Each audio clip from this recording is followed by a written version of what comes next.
Hello friends, welcome back to my channel.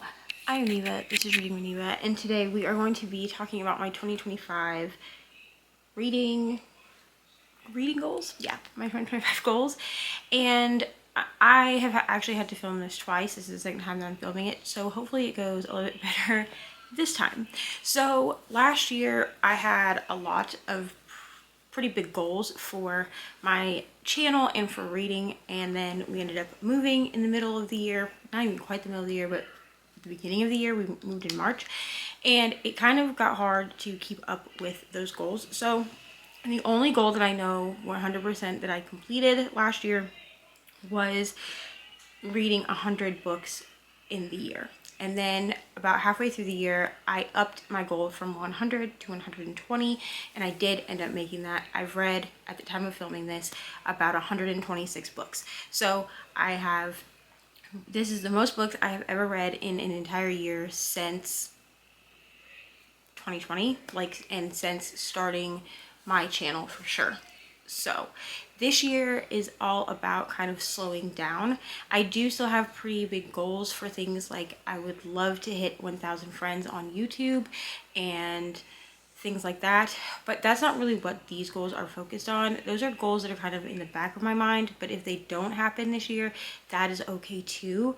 Most of these goals, actually all of these goals, have to do with what I want to read and how I want to read it, but I also want to slow down when it comes to life and reading both. So for instance, I kind of want to do a slower spend year, and that doesn't mean that I'm doing a no spend year. It just means a lower spend year. I also want to focus on small business as opposed to large corporations. So that means that it will be a little bit more expensive for me to do things like purchase books, but I would rather buy them from my indie bookstore than I would from, say, Walmart. That doesn't mean that I won't still go to bigger box stores like Walmart or Barnes & Noble to buy my books. And it doesn't mean that I will completely not use Amazon, because I will never get rid of Kindle Unlimited. It's too many indie authors over there that need our support. But I just want to kind of be more mindful about spending to buy things like Kindle accessories or clothes or whatever from smaller businesses. So the first goal that I have, other than the one I just shared, is that this year I only want to read, my goal for the year is only 52 books. That's about a book a week. And the reason that I have lowered it from 100 to 52 is because this allows me to still hit a goal. And if I'm over that goal, which I probably will be, I will still feel accomplished if I only hit 52. But this will also allow me to focus on the second goal that I have, which is to mood read more. I feel like last year, well, 2024, I really did read for content as opposed to making content around reading, which is my third goal. So you see how all of them kind of stack on top of each other.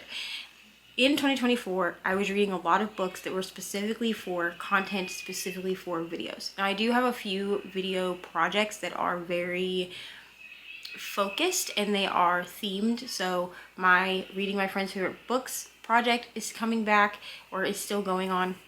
And then focusing on things like series that I want to read, that is also still going to be around. But not every video has to be completely themed. I do have a list of books that I do want to read every month. I will be making TBRs for myself every month to kind of keep myself in line with doing things like completing my 2025 self-destruct list and my 25 in 2025 list. But I also just want to be able to pick up books as I want to read them and not feel like, well, you can't make content around, what kind of content are you going to make around this? I instead will be making my content work around what I'm reading, even if that means that all you're getting is week in the life reading vlogs. But there are so many reading vlogs that I can do that involve mood reading, things like 24-hour challenges, things like maybe one month I just feel like reading nothing but Kindle Unlimited. I could do a reading Kindle Unlimited vlog. Maybe one month I feel like doing nothing but reading NetGalley arcs. I could do a NetGalley vlog. So there's so many ways that I can still theme my vlogs, but also allow myself a bit more time for mood reading. The next goal I have is to focus on NetGalley arcs series and owned books. So when I say owned books, this is across all platforms. This includes Kindle books that I own, physical books that I own, and audiobooks that I own. I have wheels that have all of those things on them. I have a physical book wheel, I have a Kindle book wheel, and I have a audio book wheel. And basically that's how I picked my 25 and 2025, and it's also how I picked my my self-destruct. But I also have a NetGalley ARCs wheel, and I have a lot of NetGalley ARCs that would be considered now backlist ARCs that are from 2022, well, not 2022, are from 2023 and now 2024. So I will not be requesting any NetGalley ARCs in 2025 unless they are books that I'm actually going to read as soon as I request them. This is just so that I can catch up on the NetGalley ARCs that I have, because I need to be way more mindful and way more respectful of the platform that is NetGalley. NetGalley is there for us to request and receive ARCs to read before publication date, unless it's written somewhere else. Some of them are written, they will give you after publication date so that you can kind of help promote the book. But I just need to be way more mindful of reading them. I did really well this year with ARC teams of indie authors that I was on, of reading those books and reviewing them on time. I did not do as well with NetGalley, because NetGalley tends to be more traditionally published authors. So I just need to be way more mindful of that. I also would like to try, after catching up on my NetGalley ARCs, I would like to try to get back into the other ARC platform that I use, which is all indie, it's mostly indie authors. I can't think of what it's called right now, but if I remember, I'll put it down here at the bottom. And then my last goal for the year is to read one classic and one nonfiction book a month. I wanted to do this last year and I failed at it, but the reason that I want to do this year is because, first of all, I have a few nonfiction books that need to be read or reread and annotated, but also one day I would love to have at least one shelf on my bookshelf that is all really pretty Barnes & Noble editions of classics.